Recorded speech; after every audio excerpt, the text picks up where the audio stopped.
Welcome to my YouTube channel MGS complete mathematics. तो students देखिए, इस वीडियो लेक्चर में हमने पढ़ना है exercise 3.5 question number 4 part 4 and 5। तो हम इस सीरीज़ में NCERT क्लास 10th का मैथ्स हम देख रहे हैं स्टूडेंट्स, मैथ्स। ठीक है, तो चलिए देखते हैं क्वेश्चन नंबर 4 और 5 में क्या है।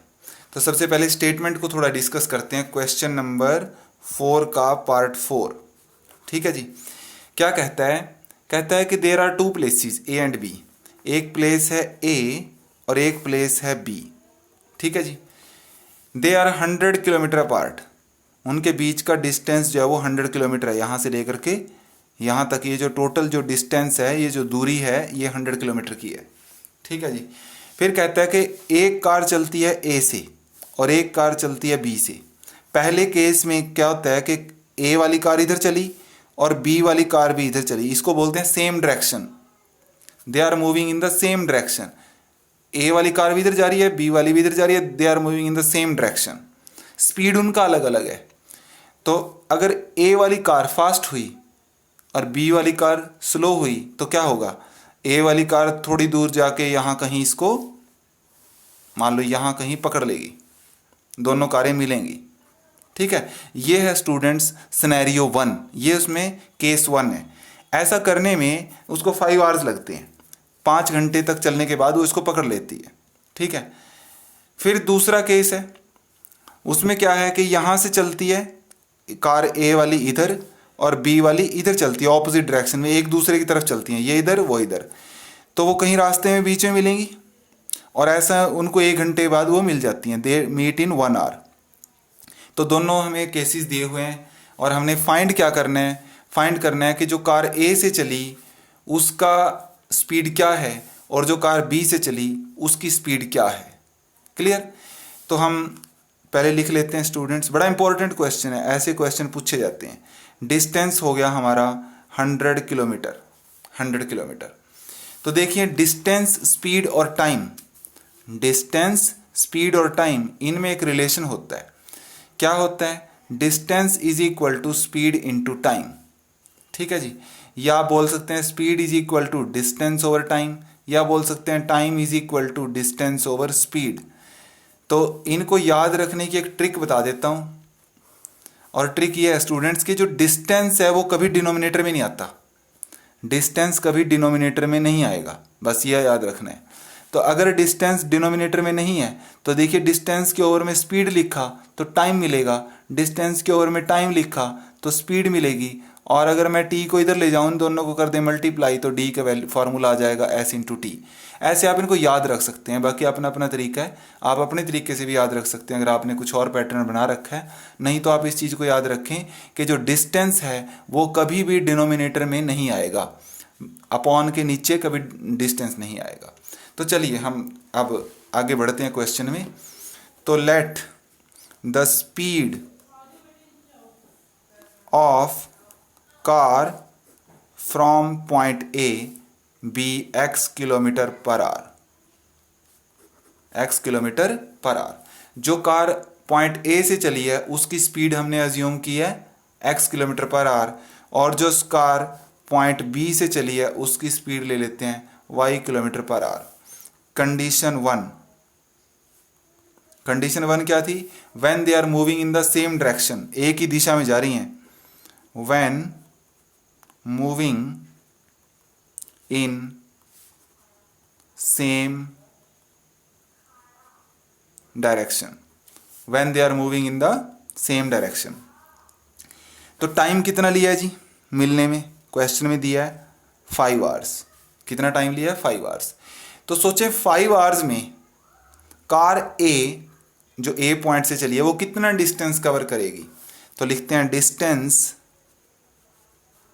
Covered in 5 hours by car from point A। जो पॉइंट A से कार चली है उसने 5 आवर्स में कितना डिस्टेंस कवर किया है। तो डिस्टेंस का फॉर्मूला है स्टूडेंट्स स्पीड इनटू टाइम। देखिए यहाँ लिखवाया था डिस्टेंस होता है स्पीड इनटू टाइम। तो स्पीड हमारी है x, टाइम हमारा है 5, तो 5 मल्टीप्लाइड बाय x हो जाएगा हमारे पास 5x किलोमीटर। कितना डिस्टेंस कवर करेगी 5x किलोमीटर। आप लिख दीजिएगा because d is equal to s into t, reference के लिए आप लिख सकते हैं। तो उसके बाद है distance covered in 5 hours by car from point B. तो उसकी स्पीड है y kilometre per hour, 5 hours में हो जाएगी 5y किलोमीटर, 5y किलोमीटर। ये हो गया। अब अपने को ये समझना है स्टूडेंट्स कि इनमें रिलेशन क्या है, इन दोनों डिस्टेंसेस को हम कैसे कोरिलेट कर सकते हैं। तो चलिए देखते हैं। मान लेते हैं कि यहाँ है पॉइंट A, यहाँ है पॉइंट B और कार A वाली यहाँ से चली और 5 आवर्स में यहाँ तक पहुँची। कार B वाली यहाँ से चली और 5 आवर्स में यहाँ तक पहुँची। ठीक है, अब आप समझें कि कार A ने डिस्टेंस किया, ये वाला डिस्टेंस कवर किया और B वाली ने ये वाला डिस्टेंस कवर किया। अगर मैं इस पूरे में से इतना डिस्टेंस कट कर दूं, माइनस कर दूं, तो क्या बचता है? यही तो बचता है, इतना पार्ट ही तो बचता है। और ये तो मुझे पता है तो 100 है, क्योंकि स्टार्टिंग में गिवन है A और B के बीच का डिस्टेंस 100 है। राइट, एक बार फिर से सुने। पॉइंट A से जो कार चली वो पहुंची यहाँ तक, उसने डिस्टेंस कवर किया 5x। और B से जो चली वो चली यहाँ तक, यहाँ से यहाँ पहुंची, उसने डिस्टेंस कवर किया 5y। तो अगर इस 5x में से टोटल में से मैं इतना डिस्टेंस, ये वाला डिस्टेंस ये माइनस करा दूं, मतलब इतना डिस्टेंस काट दूं, तो क्या बचता है? टोटल में से ये कट गया तो यही तो बचा इतना पार्ट, और ये पार्ट 100 है, क्वेश्चन में गिवन है। तो ये बना 5x minus 5y is equal to 100। वैसे इतना सफिशियंट है किया हुआ, बट फिर भी अगर कोई स्टूडेंट चाहे कि मुझे एक्सप्लेन करना है, इस पॉइंट को C अज्यूम कर लेना, तो आप लिखना AC minus BC is equal to AB, AC minus BC is equal to AB, और इतना तो मोर देन सफिशियंट है, ये 100% करेक्ट हो जाएगा काम। नहीं भी लिखेंगे तो चलेगा, कोई ऐसी बात नहीं है। तो चलिए अब हम देखते हैं कंडीशन 2। कंडीशन 2 में क्या है? When they are moving in opposite direction, when moving in opposite direction, when they are moving in opposite direction, एक दूसरे के विपरीत दिशा में चल रहे हैं। यहाँ से कार इधर जा रही है, ये वाली कार इधर आ रही है, इस तरीके से। तो उस केस में क्या होता है? टाइम टेकन है उस केस में 1 आवर, टाइम इज 1 आवर। ठीक है, तो distance covered by car from point A in 1 hour, 1 hour. तो सोचिए कि उसकी स्पीड है x किलोमीटर पर आवर, मतलब वो एक आवर में x किलोमीटर जाती है। तो यहाँ पे हम वही बात कर रहे हैं कि 1 आवर में कितनी दूर जाएगी, तो ऑब्वियसली x किलोमीटर जाएगी। और जो दूसरी है कार B पॉइंट वाली, वो जाएगी y किलोमीटर। ठीक है, अब समझिए, ये था पॉइंट A, ये था पॉइंट B। कार A से जो चली वो पहुंची, इधर चली, और यहाँ से आई वो इधर आई, और दोनों यहाँ मिले। ये है उनका मीटिंग पॉइंट C। यहाँ से यहाँ तक का डिस्टेंस है जो A वाली कार ने कवर किया है, और ये वाला डिस्टेंस है जो B वाली कार ने कवर किया है। A वाली कार ने कवर किया है x और B वाली कार ने कवर किया है y। तो दोनों का टोटल देखें, ये इसके इक्वल ही तो है, और ये तो 100 है, क्वेश्चन में गिवन है। तो बस यही हमने यहाँ लिखना है स्टूडेंट्स कि इस केस में AC plus BC is equal to है AB, और AC हमारा है x plus y is equal to है 100। इसको ले लें इक्वेशन नंबर 2, और ये हमारा हो गया इक्वेशन नंबर 1। इस 1 में देखें, आप ध्यान देंगे तो ये 5 और ये 100, ये सब 5 से कैंसिल होते हैं। तो इसको 5 से डिवाइड करके आप ऐसे भी लिख सकते हैं x minus y is equal to 20। इसको डाल देना नंबर 1, और यहाँ लिख दीजिएगा डिवाइडिंग बाय 5। ठीक है, 5 से डिवाइड किया। बस अब बहुत सिंपल टाइप की इक्वेशन बनी है, तो इनको सॉल्व कर देते हैं। x minus y is equal to 20, sorry book गिर गई है नीचे, चलिए कोई बात नहीं। तो इनको हम सब्ट्रैक्ट जब इनको ऐड करेंगे, देखिए प्लस वाई और माइनस वाई वैसे ही कैंसिल हो रहा है एडिंग से ही। अगर आप सब्ट्रैक्ट करेंगे तो एक्स कैंसिल हो जाएगा, तो ये वाई कैंसिल हो गया, ये बना 2x इज इक्वल टू 120। तो x इज इक्वल टू हमारा आ गया स्टूडेंट्स 120 अपॉन 2, यह आया 60। x का वैल्यू आया 60, इसको आप ले लें रिलेशन नंबर 3, ठीक है जी, यूजिंग रिलेशन 3 इन 1। तो 1 हमारे पास है x minus y is equal to 20, तो x का वैल्यू डाल दिया 60, ये जो यहाँ हमें मिला था। तो 60 minus y is equal to 20, y को इधर शिफ्ट किया प्लस हो गया, 20 को इधर शिफ्ट किया माइनस हो गया, तो y का वैल्यू आ गया स्टूडेंट्स 40। तो देखें x क्या था, जो कार पॉइंट A से चली थी उसकी स्पीड थी, तो speed of car from point A वो कितना आया है 60 kilometre per hour, 60 kilometre per hour. और speed of car from point B वो आ गया हमारा 40 किलोमीटर पर आवर। तो ये था स्टूडेंट्स इस क्वेश्चन का सॉल्यूशन। क्वेश्चन इंपॉर्टेंट है, ध्यान से प्रैक्टिस कीजिए, और इसमें जो एक्सप्लेनेशन दी है वो जो है ना जितनी रिक्वायर्ड है उससे ज़्यादा ही है, ठीक है। तो चलिए इसमें एक क्वेश्चन रहता है, इसका एक पार्ट वो भी कंप्लीट कर लेते हैं, और उसमें ये क्या कहता है वो देखते हैं। चलिए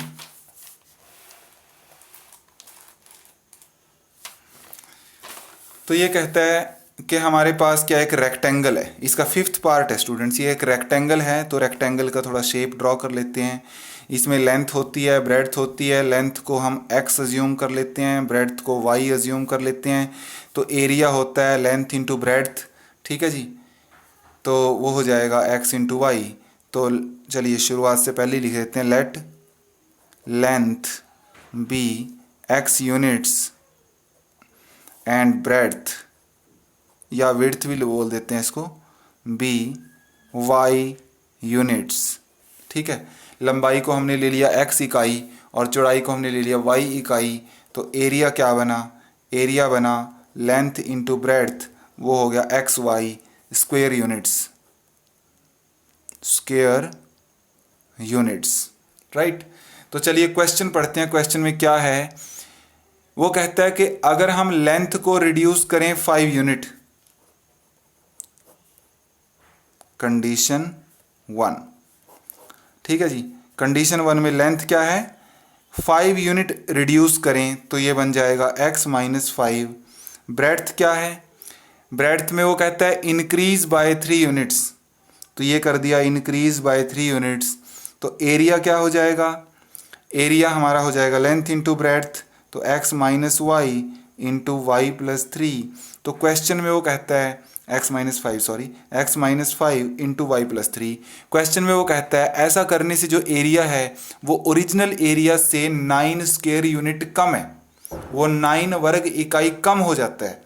तो देखिए तो क्या बनेगा, ये वाला एरिया जो हमारा ओरिजिनल एरिया है उससे 9 यूनिट्स कम है, ये कम है तो ये ज़्यादा है। इक्वल करने के लिए क्या करने पड़ेगा, जो ज़्यादा है उसमें से 9 सब्ट्रैक्ट करा दीजिए, ठीक है जी।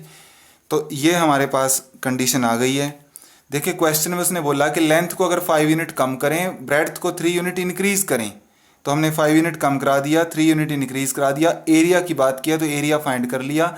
ये जो नया एरिया आया है ये पुराने वाले ओरिजिनल एरिया से 9 यूनिट कम है, तो ये चीज़ कम है तो ये चीज़ ज़्यादा है, ज़्यादा में से 9 माइनस कराए तो दोनों इक्वल हो गए, इक्वेशन जनरेट हो गई।